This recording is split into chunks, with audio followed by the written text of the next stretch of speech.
오늘 우리에게 주시는 하나님의 말씀은 잠언 18장 1절부터 12절까지의 말씀입니다. 오늘 우리에게 허락하시는 하나님의 말씀은 잠언 18장 1절부터 12절까지의 말씀, 제가 한 절, 여러분들이 한 절씩 교독하고 마지막 절은 함께 읽도록 하겠습니다. 무리에게서 스스로 갈라지는 자는 자기 소욕을 따르는 자라. 온갖 참 지혜를 배척하느니라. 미련한 자는 명철을 기뻐하지 아니하고 자기의 역의사를 드러내기만 기뻐하느니라. 악한 자가 이를 때에는 멸시도 따라오고 부끄러운 것이 이를 때에는 능욕도 함께 오느니라.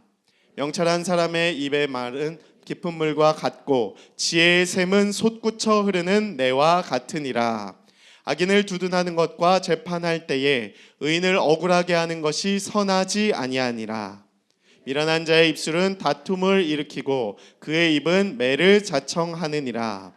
미련한 자의 입은 그의 멸망이 되고 그의 입술은 그의 영혼의 그물이 되느니라. 남의 말하기를 좋아하는 자의 말은 별식 같아서 뱃속 깊은 데로 내려가느니라. 자기의 일을 게을리하는 자는 패가하는 자의 형제니라. 여호와의 이름은 견고한 망대라. 의인은 그리로 달려가서 안전함을 얻느니라. 부자의 재물은 그의 견고한 성이라. 그가 높은 성벽같이 여기느니라. 사람의 마음은 교만은 멸망의 선봉이요 겸손은 존귀의 길잡이이니라. 아멘. 할렐루야. 예배 오신 모든 분들을 축복합니다.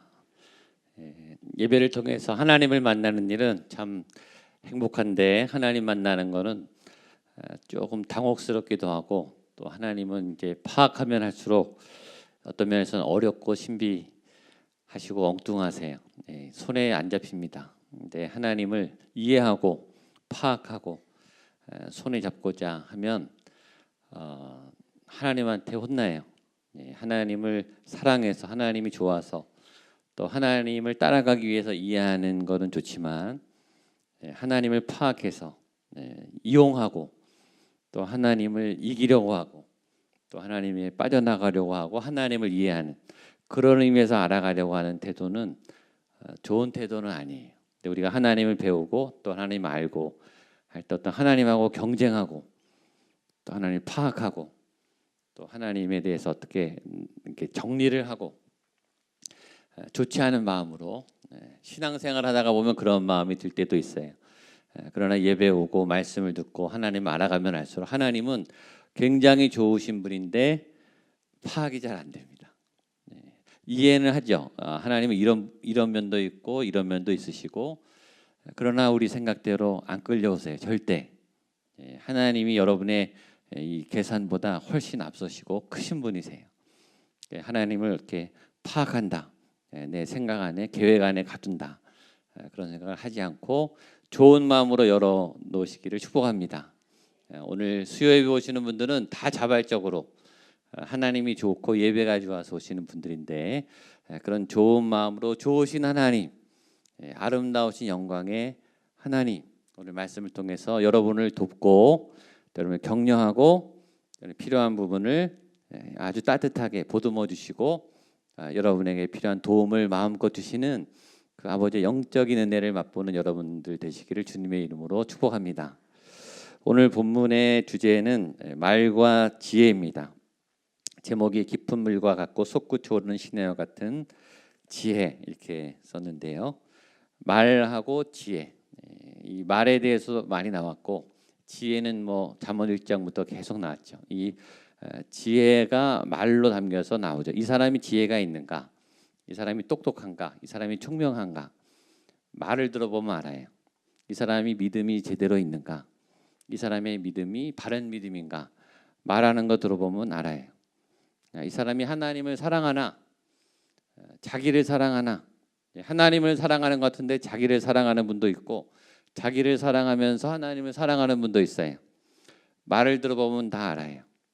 오늘 예배에 왜 왔는가, 무슨 목적으로 왔는가, 예배를 와도 목적이 다 달라요. 정말 하나님을 향해서 예배하러 왔는가, 그분의 이야기를 들어보면 알아요. 우리의 성품, 우리의 인격, 우리의 상태 역시 말을 시켜보면 알아요. 한 사람도 상태가 좋을 때가 있고 컨디션이 안 좋을 때가 있죠. 정신이 또렷하고 깨끗해질 때가 있고 죄 때문에 더러워지고 혼돈스럽고 컨디션이 안 좋을 때가 있어요. 그래서 말을 해보면 정리가 잘 되는가, 중심이 있는가, 내가 지금 뭘 따라서 움직이는가 매일매일 달라요. 지난주는 믿음 안에 잘 마무리를 짓고 중심을 지켰는데 이번 주는 흔들릴 수도 있죠. 아침에는 성령 충만했는데 저녁에는 내가 흔들릴 수도 있죠. 말을 시켜보면 알아요. 여러분이 여러분에 대해서 이렇게 소개하고 내 상태에 대해서 말하고 내 상황에 대해서 말하고 이것이 얼마나 자기가 잘 정리가 됐는가, 안정되어 있는가, 건강한가, 영적으로 바른 믿음에 서 있는가, 이것이 다 말과 지혜 안에서 흘러져 나올 수 있다. 오늘 성경은 그런 부분을 이야기하고 있습니다. 또 하나 말을 통해서 알 수 있는 것은 자기의 인생에 대한, 자기의 삶에 대한 해석이에요. 자기가 자기의 상황을 얼마나 파악하고 있는가, 내 상태에 대해서 해석하고 있는가. 같은 상황일지라도 건강한 사람은 자기의 이 삶에 대한 해석이 건강해요. 굉장히 다른 사람이 볼 때는 어렵고 힘들고 불평이 나오고 절망적인 상황인데 그 사람은 그 상황을 건강하게 해석할 수 있죠. 그분은 건강한 거죠.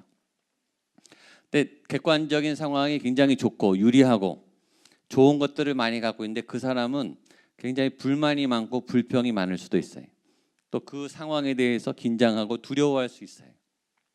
그럼 그 상황에 대한 자기 자신의 해석이죠.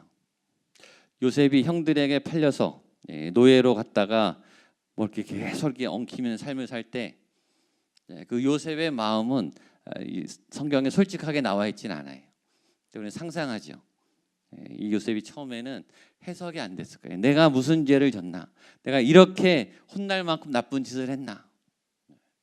도무지 해석이 안 되는, 도무지 당황스러운 이 삶 속에서 이 요셉은 아마 형들에 대해서, 하나님에 대해서 분노하고 화내고 넋두리하고 아주 부정적이고 절망적인 상황으로 해석하는 마음도 있었을 거예요. 그러나 그가 감옥에서 풀려나고 애굽의 총리가 되고 7년 기근과 7년 풍년을 잘 나라를 다스린 다음에 형들을 만난 다음에 그의 해석은 달랐어요. 같이 한번 읽어볼까요? 창세기 45장 8절입니다. 시작. 그런즉 나를 이리로 보낸 이는 당신들이 아니요 하나님이시라. 하나님이 나를 바로에게 아버지로 삼으시고 그 온 집의 주로 삼으시며 애굽 온 땅의 통치자로 삼으셨나이다. 그 모든 환난과 고난과 역경과 죽을 고비를 넘기면서 여기까지 온 그 당시의 요셉의 해석은 하나님이 이 땅의 이 애굽 백성들을 위해서 또 우리 민족을 위해서 또 형들을 만나기 위해서 미리 나를 이곳에 애굽에 보내신 겁니다 라고 자신의 삶을 비로소 영적인 하나님의 어떤 구속사적 관념 안에서 명쾌하게 해석을 해요. 이것이 지혜자의 특징이죠. 지혜자는 자기와 자기의 주변과 이 상황들이 하나님의 어떤 영적인 질서와 은총 안에서 아주 지혜롭게 정확하게 해석을 해요. 건강하게. 여러분 어떻습니까? 여러분의 지금 상황을 영적으로 잘 해석이 되십니까? 여러분들의 이 상태에 대해서 잘 표현하고 계십니까?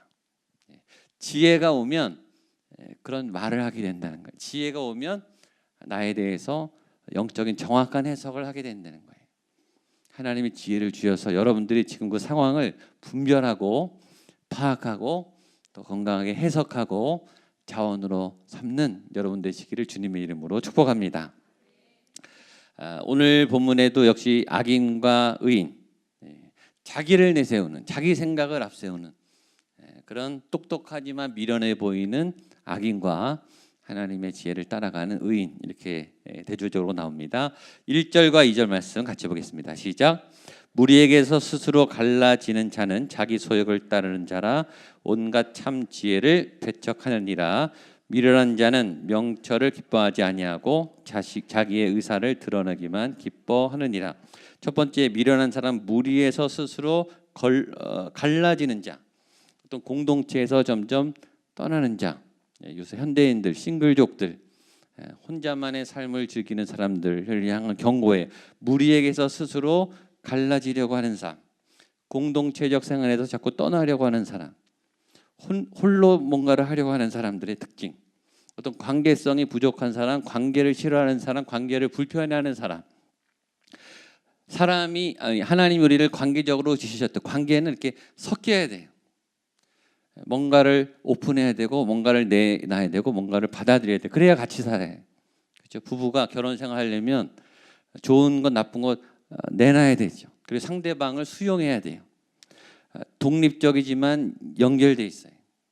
각자의 생각과 인격과 삶의 터전을 존중하지만 그러나 함께하는, 양보하고 받아들이고 또 나도 침투하고 이렇게 왔다 갔다 교류하는 그런 관계가 있는데, 그런 거를 불편해하는 사람, 거기서부터 자꾸 갈라지려고 하는 사람, 폐쇄적인 사람, 뭔가 다른 사람이 나를 알게 되는 것을 두려워하는 사람, 또 나도 상대방에 대해서 전혀 궁금한 게 없는 사람, 그런 사람들이 이 하나님이 만드신 그 창조 원리에서 벗어나려고 하는 어리석은 자에 속한다라는 거예요. 세상은 점점 혼자 사는 세상으로 발달합니다. 그리고 혼자 살아도 불편함이 없도록 시스템이 그렇게 가고 있어요. 하나님이 만드신 세상하고 반대로 가고 있어요. 하나님은 같이 살도록, 어울려 살도록, 가족을 이루고 살도록, 교회 공동체가 확대된 가족이에요. 그러니까 가족 관계도 부족하니까 하나님이 확대된 가족, 교회 공동체, 전 세계 사람들이 가족처럼 살도록 하나님은 그렇게 교회를 세우신 거예요. 교회는 영적인 가족이에요. 가족보다 때로 더 친할 수도 있어요. 그러니까 하나님은 이 공동체성, 관계성, 서로 침투하고 아픈 것을 내려놓고 그다음에 수용하고 나도 이야기하고 다른 사람도 내 이야기를 듣고 이렇게 관계하는 것을 원하는데, 세상은 혼자 살아도 전혀 불편함이 없도록 이 시스템이, 밥 먹는 것도 괜찮고 여행하는 것도 괜찮고 살아가는 것도 괜찮고 직장 생활도 괜찮은 그런 시스템으로 가고 있어요. SNS라고 스마트폰 하는 사람들 보면은 이제 다 같이 앉아 있는데 따로 앉아 있죠. 다 자기 스마트폰에 몰두하고 있어요. 보면은 이 눈알이 거기 막 빠져들 것 같아요. 온몸이 거기 들어가 있는 거예요. 그렇죠? 지금 이 스마트폰을 바라보면서 이 이어폰을 꽂고 음악을 들으면서 그 세계 안에 들어가 있죠. 옆에 누가 있는지 안 보여요. 옆에서 어떤 일이 벌어지는지 다 차단됐어요. 자기의 세계 안에 몰두해 버리는, 세상 옆에 앉아 있는데 같은 세상에 살지 않아요. 전혀 다른 세상. 인터넷, 사이버 공간, SNS, 다른 세계. 현실에 살지만 현실을 넘어선 이 전 세계 다른 세계 세상에도 놀고 있는 거지. 이웃과 단절돼서 홀로 가는 그런 시스템으로 가고 있습니다. 그런 사람하고 또 하나 뒤에 보면 1절 뒤에 보면 자기 소욕을 따르는 자라. 그런 사람은 자기 소욕을 따르는 자다. 자기 욕구, 자기의 욕망, 자기가 하고 싶은 거, 그 욕구가 굉장히 강한 사람이라는 거예요. 그러니까 자기에 대한 생각이 굉장히 앞섰고 자기가 막 하고 싶은 것이 막 솟구쳐 오르는 그 힘이 굉장히 강한 사람들이라는 거예요. 그러니까 자기에게 몰두하고 몰입하다 보니까 다른 사람에게 눈길을 갈 여유가 없어요. 자신도 살기가 벅차니까, 자기 생존도 허걱대니까 다른 사람을 돌아볼 여유가 없어요. 자연을 볼 여유도 없어요. 쉴 수 있는 여유도 없어요. 그냥 앞으로 달려야 돼요. 계속 달려야 돼요. 더 앞서 나가야 돼요. 그런 삶을 살면 편할 때도 있죠. 좋을 때도 있어요. 혼자서 다 결정하고 또 다 갖추어 있으면 괜찮아요. 좋을 때는 내가 건강할 때, 뭔가 힘이 있을 때, 뭔가 돈도 있을 때, 사람들도 주변에 내가 어떤 결정권을 갖고 있을 때는 괜찮아요. 근데 사람은 그럴 때만 있는 게 아니에요. 사람은 존재적으로 외로워요. 홀로 있다는 것은 굉장히 외로워요. 다 사람들에게 울타리를 치고 벽을 치면 본인이 혼자 좋을 때는 좋은데 정작 도움이 필요할 때는 이것이 다 장애물이 되죠. 담이 돼요. 남들이 나를 도와주러 와야 되는데 벽에 막혀서 못 들어와요. 그래서 사람은 힘들 때 혼자 있으면 더 불쌍합니다. 아픈데, 여러분이 아픈데 혼자 있어 보시면 굉장히 어렵죠. 그저께 친구 어머님 장례가 있어서 장례식을 다녀왔는데 이 친구들이 오랜만에 몇 년 만에 다 만났어요. 그래서 옛날 얘기도 하다가 한 친구가 자기가 다른 장례식장에 간 광경을 얘기하더라고요.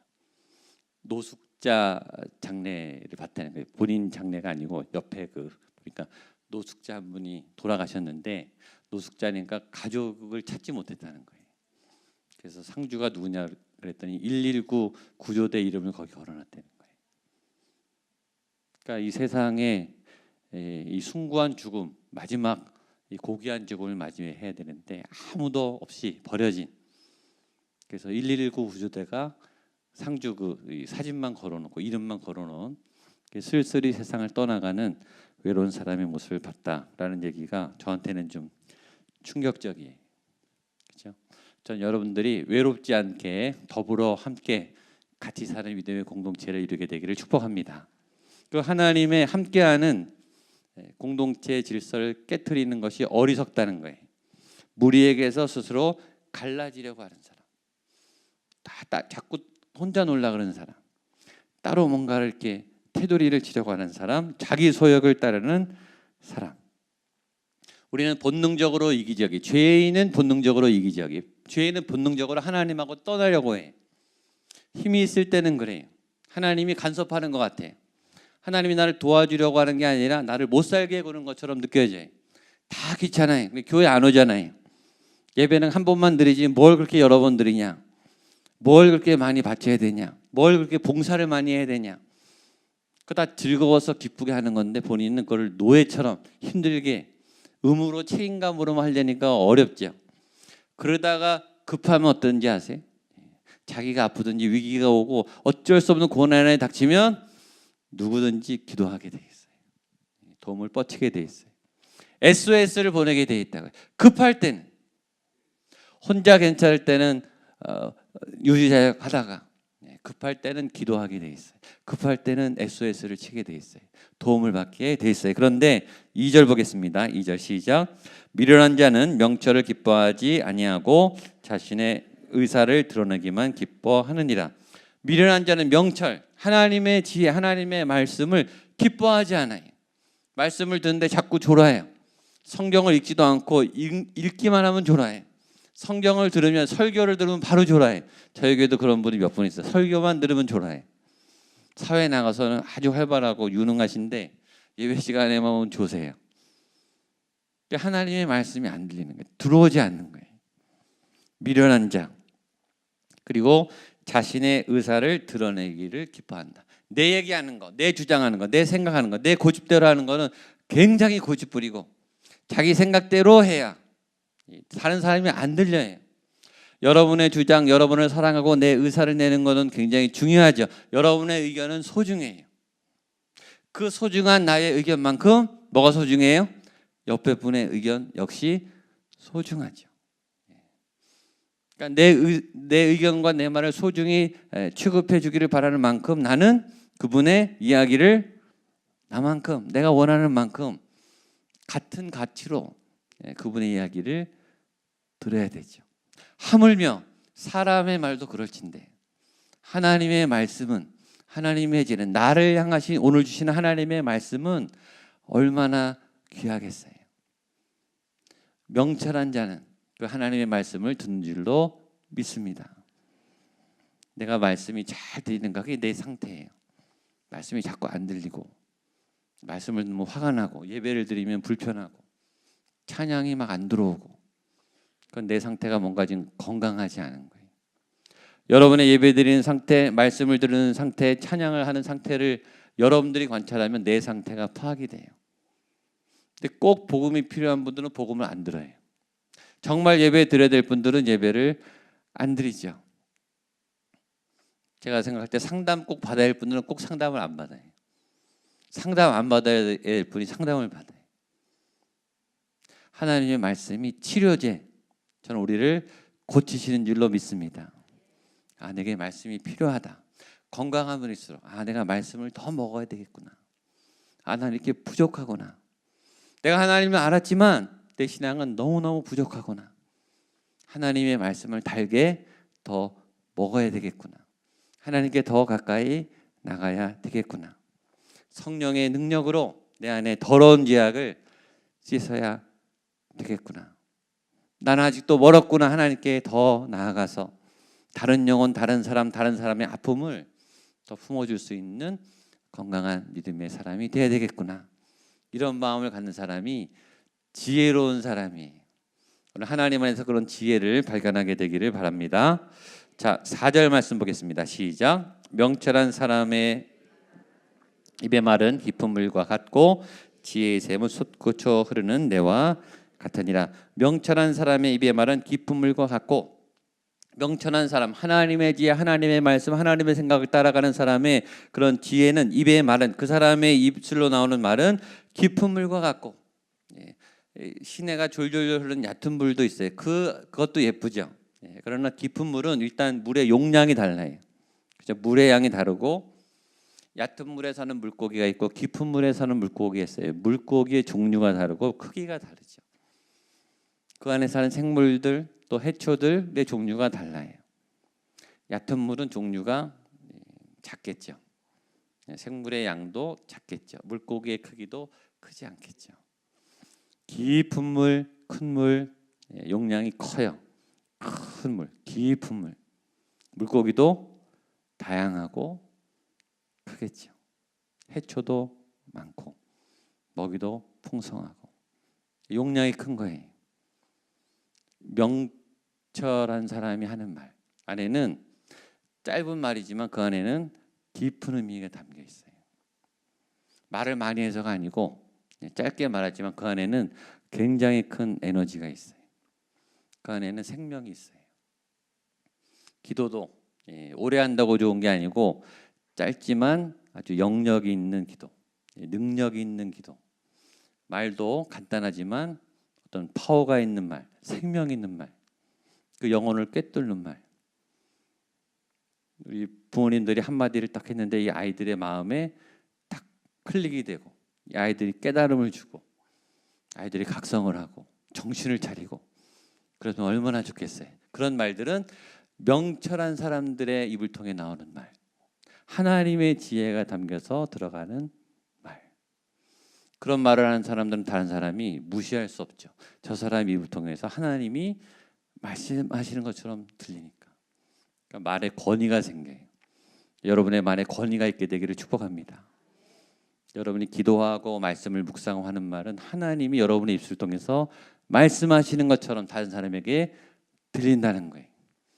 깊은 물이 느껴지는, 뭔가 깊이가 느껴지는, 무게감이 느껴지는, 커다란 어떤 영적 힘이 느껴지는 그런 말, 어떤 생명이 담겨 있는 말. 그 사람의 말을 들으면 막 내가 막 살아나요. 그 사람의 말을 들으면 내가 막 행복해져요. 반대도 있죠. 어떤 사람의 말을 들으면 내가 막 불행해지고, 내가 잘못 산 것 같고, 내가 한없이 초라해지고. 그게 아니라 어떤 사람의 말을 들으면 내가 너무 귀한 존재다, 내가 막 격려가 되고 힘이 나고 얼굴이 막 밝아지고 생기가 있는 그런 말. 자, 지혜의 샘은 솟구쳐 흐르는 내와 같다. 지혜의 샘, 솟구쳐 흐르는 내. 여기는 에너지가 있죠. 어떤 자원이 있는 거예요. 우리가 에너지가 떨어졌는데 어떤 말을 들으면 에너지가 충전이 되는 거예요. 충전. 이 교회는 충전소와 같아요. 여러분들의 에너지, 영적 에너지, 삶의 에너지, 관계의 에너지, 또 살아가는 이 생활의 에너지가 이 하늘로부터 공급되는 솟구치는 신화와 같은 이 터전이 되기를 축복합니다. 지혜로운 사람은 여기서 그냥 다 받아가는 거예요. 그러니까 여기 오시죠. 여러분들 다 지혜가 충만한 사람들이에요. 여기 그 지혜를 모르면 여기 안 오죠. 다른 데 가서 본인들이 생각할 때 좋은 시간을 보내겠죠. 값진 시간을 보내겠죠. 나름대로 행복하고 쾌락적인 시간을 보내겠죠. 그러나 이곳에서 하나님의 지혜의 샘을 얻으면 솟구치는 대와 같은 에너지를 얻게 될 줄로 믿습니다. 우리 8절 9절입니다. 시작. 남의 말 하기를 좋아하는 자의 말은 별빛과 같아서 뱃속 깊은 데로 내려가느니라. 자기의 일을 게을리하는 자는 패가하는 자의 형제니라. 8절 보면 조금 해석이 필요해요. 남의 말 하기 좋아하는 자의 말, 좋은 사람이에요? 안 좋은 사람이에요? 안 좋은 거죠. 그런데 남의 말 하기 좋아하는 자의 말은 별식과 같다, 특식과 같다, 외식을 한 것 같다. 맛있다는 거예요? 맛이 없다는 거예요? 맛있다는 거예요. 남의 말 하는 거 맛있죠. 남 얘기하는 거 재밌죠. 외식을 하듯이 별식을 먹듯이 아주 맛있는 맛집에 가듯이 굉장히 그 얘기를 할 때는 행복하다는 거예요. 남 비난할 때, 남 꼬집을 때, 얄미운 사람 욕할 때 막 후련해. 별식처럼 우리의 몸에 막 당기는 어떤 매력적인 부분이 있다는 거예요. 그런데 그것이 뱃속 깊은 데로 내려가느니라. 근데 그 말이 남아서 계속 영향을 끼친다는 거예요. 좋은 영향일까요? 아니, 부정적인 영향을 끼친다는 거예요.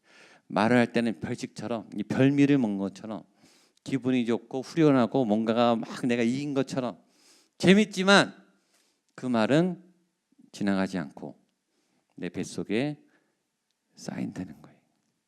후유증이 와요. 특히 말은 남아요. 생각은 지우면 되는데 말은 일단 던지면 남아요. 그래서 그 말이 나에게 영향을 줘요. 뱃속에 남아요. 그래서 미혹이 있죠. 막 이렇게 욕하고 싶은 미혹, 막 이렇게 나쁜 점을 얘기하고 싶은 미혹. 이상하게 교회 안에 그런 미혹이 더 많아요.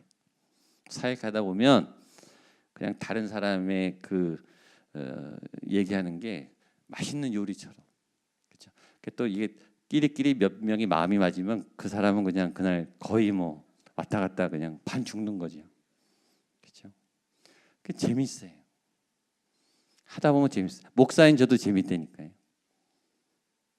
미혹이 맛있어요. 그러나 주의하십시오. 오늘 잠언이 우리에게 이야기하고 있습니다. 10절로 12절 마지막입니다. 시작. 여호와의 이름은 견고한 망대라 의인은 그리로 달려가서 안전함을 얻느니라. 부자의 재물은 그의 견고한 상이라 그가 높은 성벽같이 여기느니라. 사람의 마음에 교만은 멸망의 선봉이요 겸손은 존귀의 앞잡이니라. 여호와의 이름은 견고한 망대라. 아멘. 따라서 여호와의 이름은 견고한 망대라. 저를 따라 선포하시죠. 하나님의 이름은 견고한 성이십니다. 하나님의 이름은 견고한 망대입니다. 하나님의 이름이 여러분들을 지키실 줄로 믿습니다. 힘들면 하나님, 여호와여, 예수여, 성령님, 예수님, 주여, 그 이름을 부를 때 주님이 여러분들을 굳게 지켜줄 줄로 믿습니다. 그 하나님을 망대 삼아야 되는데 부자들은 재물을 그의 견고한 성으로 착각한다는 거예요. 그래서 그것이 높은 성벽처럼 나를 지켜줄 거라고 착각한다는 거예요. 부자들에게 재물처럼 견고한 성은 없어요. 결국 돈이야. 돈이 있어야 돼. 우리가 믿음이 있어도 결론 그래도 돈은 있어야 돼. 돈은 모아놔야 돼. 돈은 많아야 돼. 그래야 살 수 있어 라고 하는 그런 생각이 있지만 그것이 12절로 이었죠. 사람의 마음에 교만은 멸망의 선봉이에요. 돈은 굉장히 중요해요. 돈은 필요해요. 그러나 여호와의 이름이 여러분에게 더 견고한 성도가 될 줄로 믿습니다. 돈도 갖고 계시고 여호와의 이름도 갖고 계세요. 그러나 여호와의 이름을 더 붙잡는 여러분 되시기를 축복합니다. 그렇지 않으면 멸망의 선봉이 돼요. 돈을 의지하면, 돈을 많이 의지하면, 돈을 하나님보다 의지하면, 돈을 사람보다 의지하면 멸망의 지름길로 간다는 거예요. 돈을 너무 맹신하고 돈을 너무 좋아하고 돈 안에 갇혀 있고 돈 자랑하고 돈 안에 안심하고 매일매일 통장 확인하면서 안심하고 연금 확인하면서 안심하고 멸망의 선봉이에요. 저는 여러분이 돈으로 넘어지지 않게 되기를 축복합니다.